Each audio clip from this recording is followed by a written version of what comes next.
magluto tayo mga lalabs ng noodle soup para sa tanghalian. Good for 2 persons. Yan, mag-boil lang ng noodles.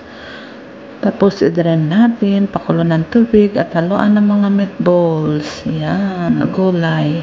Yan lang. Kasimple ang pagluto ko ng noodle soup para sa tanghalian. Yummy, yummy. Parang hotpot.